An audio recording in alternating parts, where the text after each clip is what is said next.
Would you stay in a house where a family was murdered? And the next owners claimed it was haunted.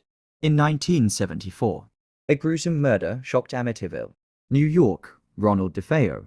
Jr. killed his entire family inside their home at 112 Ocean Avenue.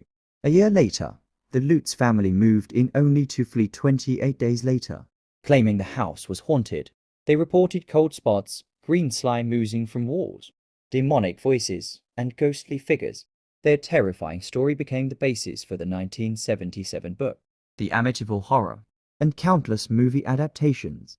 But was it real? Skeptics argue it was all a hoax for fame and money.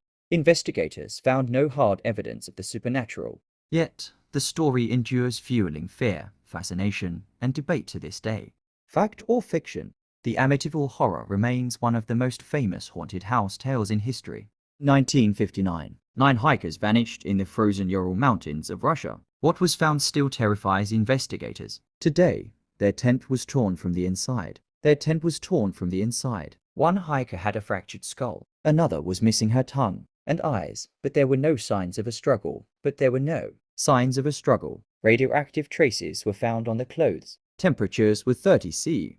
Some blamed an avalanche. Others said military experiments. Or even something not of this world. To this day, the Dyatlov Pass incident remains one of the world's most chilling, unsolved mysteries. What really happened that night? Tell us what you believe. 1977. A quiet home in Enfield, North London, became the center of one of the most terrifying hauntings in history. 2 sisters, Janet and Margaret Hodgson, began experiencing strange phenomena. Furniture moved on its own, knocks echoed through the walls, and voices came from nowhere. Things escalated when Janet was reportedly levitated, thrown across the room, and even spoke in a deep, inhuman voice. Dozens of witnesses, including police officers, neighbors, and journalists, claimed to have seen it firsthand. Paranormal investigators, including the famous Maurice Grosse, recorded eerie voices and moving objects under strict conditions.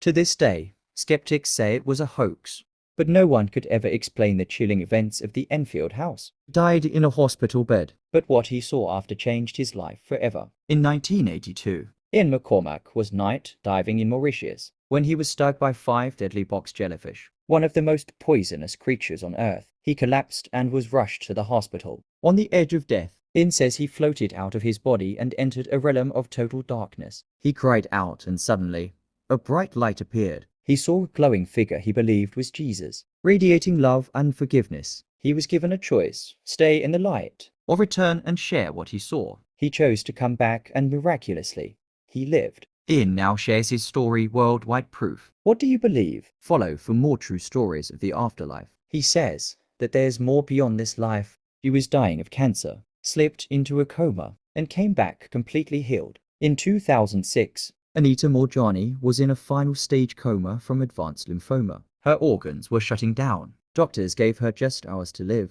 but Anita says her consciousness left her body. She saw her grieving family, heard doctors talking, and entered a realm of pure love, light, and clarity. There, she realized her fear had fed the cancer, and that if she chose to return, she could heal. She came back against all odds. Within weeks, the cancer was gone. Her doctors were shocked. She now shares her story to inspire hope and healing worldwide. Her book, Dying to Be Me, has touched millions. Is this a miracle or proof we're more than just our bodies? Follow for more real stories like this.